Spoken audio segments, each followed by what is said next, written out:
In varying degrees, everyone here this afternoon, we all know the feeling. Friends, family, isn't it true even some days the dog doesn't seem all that pleased with us? And who knows why? Who knows why? Our intentions were good, we thought, but they're misunderstood. Our actions, well, we only meant to help, but they're misinterpreted, not appreciated. Why did I even bother? I bet you've said that before. Woe's me, no good deed goes unpunished, we think. The difference is that more often than not, when it comes to us, it is a feeling, and oftentimes, truth be told, a momentary feeling. In the case of Jesus, it is a fact, an objectively real fact. A young woman shares a story of the day her perspective on her brother was altered irrevocably. He was big and strong and strapping and gifted and confident and competent, and he seemed to always find a way, no matter what the difficulty, regardless of the challenge. He always had this ability to seem unfazed by circumstances. But one day, a close friend of his died, and her brother came home, went into his room, locked the door. She recalls looking at his face and saying, in all the years, I have never seen him look like that.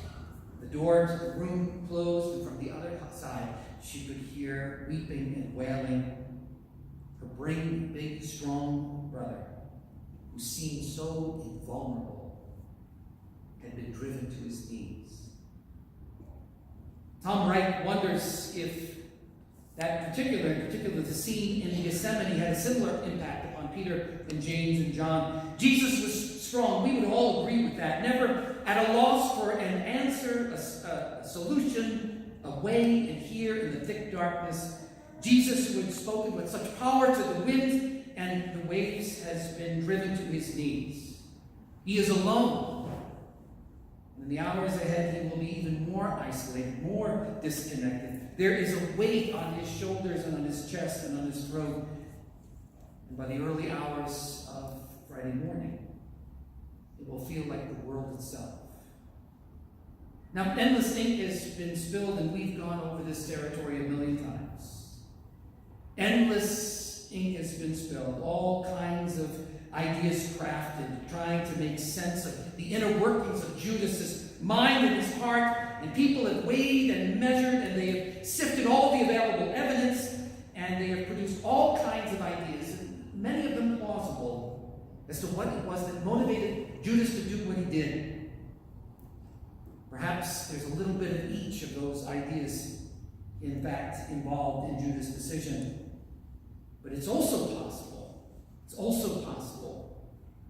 that there was no real reason, because sometimes evil does what it does without any rationale at all.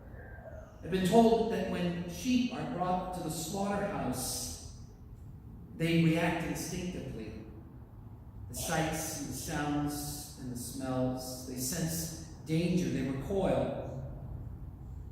But there is always one that has hung around for a while, who has grown accustomed to the sights and the sounds and the smells, comfortable with what goes on inside. And it is that one who leads the sheep from the truck right into the slaughterhouse. And the lesson is clear. There are many things an enemy of yours can do to you. Many things.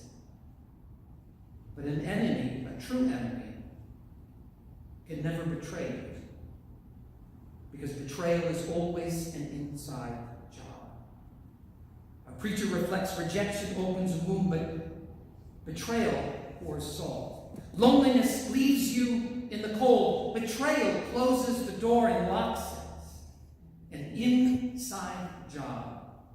Only someone that you have come to trust, who perhaps you have come to love, who professes love for you, can ultimately betray you. Let's remember that this afternoon that all of Jesus' closest friends are nowhere to be seen. The ones who profess loyalty, undying loyalty, have scurried and they have found places to hide out of sight. To recall that dramatic scene, Pilate on his judgment seat inviting the people to choose this day Barabbas or Jesus of Nazareth, and to think all those voices raised just a few days ago, raised in cheer, welcoming him into Jerusalem, now calling Barabbas' name. More often than not, when you and I are convinced that the world is against us, it is a feeling that perhaps persists for just a few hours. Maybe it's just a bad day. You know, that happens on occasion. But this afternoon, standing before the crowd, Jesus' tired, bloodshot eyes look out at a world that has spoken a resounding, unequivocal no in his direction. But still, the one who was on his knees managed to stand up. Managed, did you hear it? To call Judas friend. To pray for soldiers whose job it was to fix him to the cross. For the fickle crowds. To pray for you and to pray for me. Father, forgive them, for they know not what they do. And not only that, but to point beyond to the pardon that he would obtain for us, that would free us from the bitterness, the hatred which sin infects. A man who had been called to serve the church for many years in Rio de Janeiro recalls that at certain moments, feeling lost, he would go down to the embassy, the U.S. Embassy in Rio de Janeiro, and he'd just go inside and eat his lunch. He'd catch up on major league scores, the stats of his favorite players. He'd walk down the hall and see the pictures of the president and historic places. He said it was a good reminder of who he was, where he had come from, and where he would eventually return.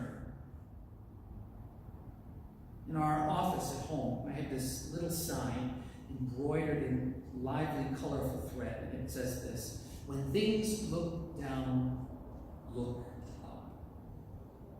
When all the world and all of its fickleness and its fury turned against Jesus, he looked up. He looked homeward. A good reminder of who he was, what he was about, where he had come from, and to whom he was heading. That's why we can confess that in a world when all of us can face incredible, painful difficulties, but Jesus says, be of good cheer.